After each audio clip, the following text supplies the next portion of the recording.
time for your daily pigeon update. We got Clive back on shift, but we now have 2 eggs. Clive's new children, we'll look up to them as parents. Today we're talking about people we look up to in the creative industry. Segways.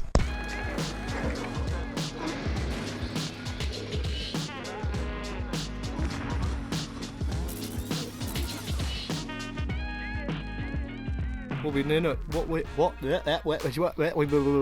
Let's try that again, shall we? Yeah. What we've been doing today, Els? So today we've been on a shoot up in Leicester. A successful day, the sun's treated us well, weather's gone good. It feels good to be out and filming again during this tough time. Luckily we've got another shoot later this week as well, which is really good. So not only once, but I'm getting to leave the office twice this week for filming. Oh yeah. Hey vlog, how's it going? In today's episode we're going to be looking at who we look up to in the creative industry. We are surrounded by loads of incredible filmmakers and creatives. So what do I do at Perspective Pictures? And did I see myself doing this 5 to 10 years ago? Probably not. At Perspective Pictures, I work as the head of marketing and head of post-production. So my 2 key responsibilities are that we have leads coming through the door and that the work that is going out is of a really high standard. But basically, I'm the man that makes plans, I'm the man that gets us places, and I'm the man. Ben Herod, sound specialist, how can I help?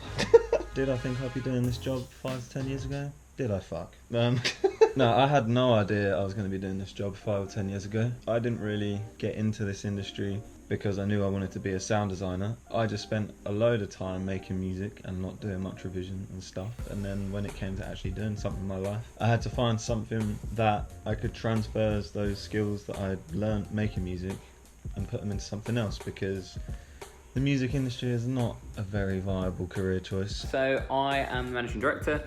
My job is to run the company, really. I'd probably say one of the first people that really inspired me was my granddad on my mum's side. When I was a kid, I used to come up with all these ideas, and he was an inventor. I used to come up with all these ideas of like things that I'd like to invent and I'd like to do.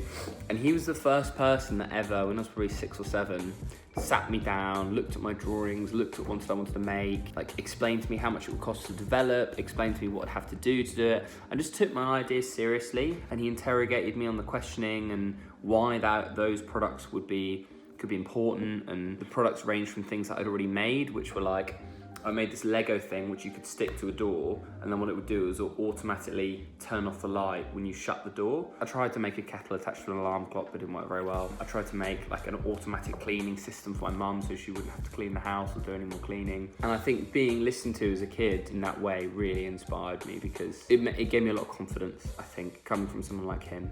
So that was really inspirational for me. Els, Yes. Hello.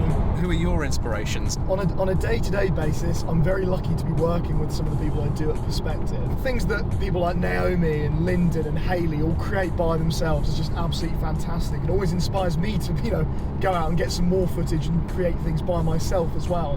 Back when you were a ye olde mechanic, did you expect that this would be your full-time job? No, where we are now. I can't say I ever really expected this to be my job. I did always want to be an actor and be the other side of the camera, but I never thought I'd be on this side of it, and doing business things as well. I never thought I'd be as into business as I actually am, so that's always nice as well. Even if I was a gambling man, I'd never put money on me doing what I'm doing now. I was really inspired and really fascinated by the works of people like Nick Knight. One of the first kind of photo books that I read, watched, looked at, and it was especially something that kind of played true to me at the time, so I was always going around my camera, always captured doing projects on my friends and kind of what it meant sort of identity wise, what defined them, and how I kind of bring that out in images. So there's a kind of synergy there. Another photographer who I really, really liked and whose book I stole from an airport in Germany was David LaChapelle. Great, Heaven to Hell, great book. Another book by Nick Knight,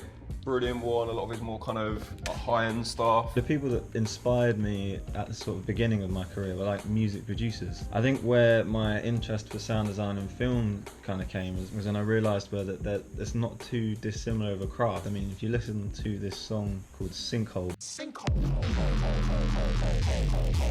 I mean, arguably music, that's a debate for another day, but the sounds are just incredible. It really reminded me of like my favourite sound in a film ever, which is the tripod sound from the War of the Worlds film in like 2005.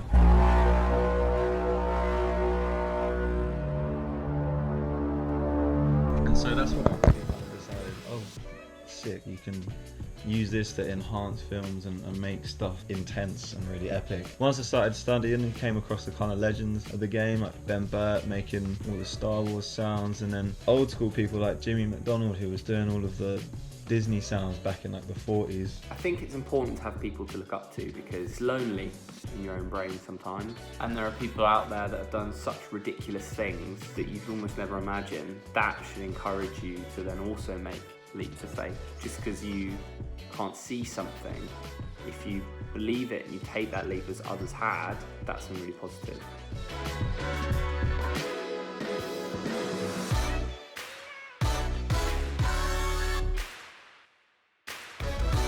SD card on a golf ball. Could be something. And that's the beauty of sound.